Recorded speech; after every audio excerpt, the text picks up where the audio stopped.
We are all in the midst of the great unraveling, an undoing that permeates all aspects of society. The great unraveling is not a single problem, it's a multitude of small interconnected issues that can take down the world. The great unraveling is a perfect analogy to describe what is happening to our Earth. There is not one single problem that is the cause of climate change.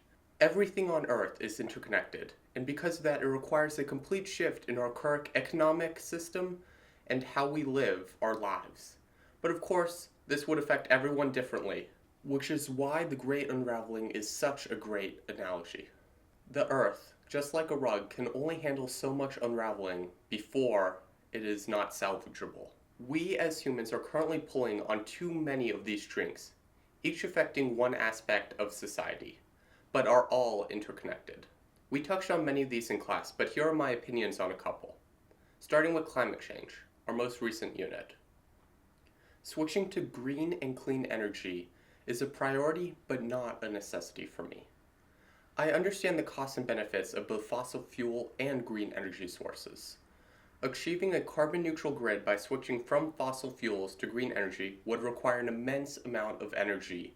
What I personally enjoy about green energy is the comfort that it provides, not smelling exhaust or gasoline, and providing better performance and convenience to the consumer.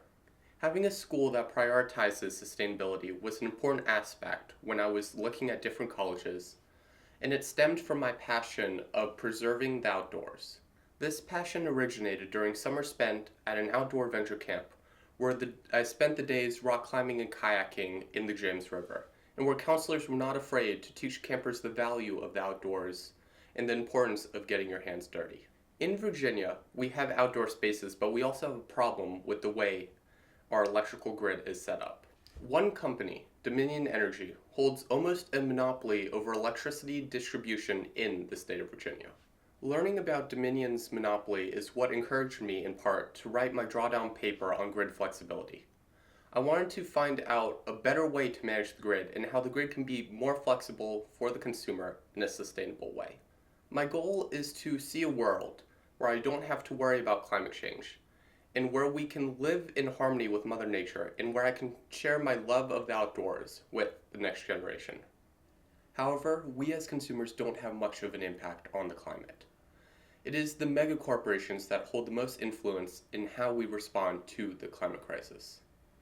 Some believe that megacorporations are a problem in their own accord, and that the world should switch from a growth economy to an economy that does not rely on growth. Personally, I find that impossible, since it would require restructuring the world's economy. But we could pursue green alternatives while still using a growth economy. Corporations do emit a staggering amount of greenhouse emissions and have immense influence in lobbying for policies that benefit them and not the rest of the world. But they also provide loads of benefits to consumers. I do not think I would be able to give up the conveniences of companies like Google, Apple, Microsoft, and Amazon that provide multiple benefits to us consumers. Take AI, for example. AI started with large corporations buying data sets to predict consumer behavior, but since has morphed into a phenomenon that currently drives our consumer-based economy. But it also presents a massive environmental challenge as hundreds of server farms pop up across the US and the world. AI uses fresh water, a non-renewable resource, to cool down these servers. That water is desperately needed for farming, drinking, and other life on Earth. Can we afford to spend all these resources on AI when we could better use the resources to restore and help our climate recover?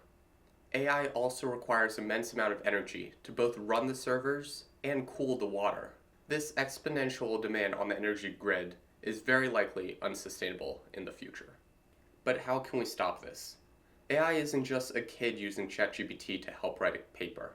It is a tool used by nearly every entity to anticipate everything from market changes to medical outcomes to geopolitical stability. But AI isn't necessarily based on facts, and can also be used as a tool to spread misinformation. And one of the areas that is very much affected by AI through the spread of misinformation is about immigration and diversity. It is great that America is becoming more diverse and that there are more diverse ideas and opinions that allow for new innovations and solutions. We can see how politicians handle the idea of diversity by how they view immigration in the US. The way I see it, there is not an immigration problem, but a problem in how we view immigration. There are a lot of misconceptions and misinformation about immigration in the US, which leads to the problem of how we view immigration. I believe that the United States should make the legal immigration system easier and more efficient, so that individuals who are here without lawful status would not have the fear of not being able to return to the US if they leave, and so they would not have to resort to crossing the border illegally. These were a couple of the strands currently being pulled apart from the tapestry that we call the Earth. The question is, will we stop pulling at these strings? And if we do, how can we weave these strings back together to heal what we call our planet?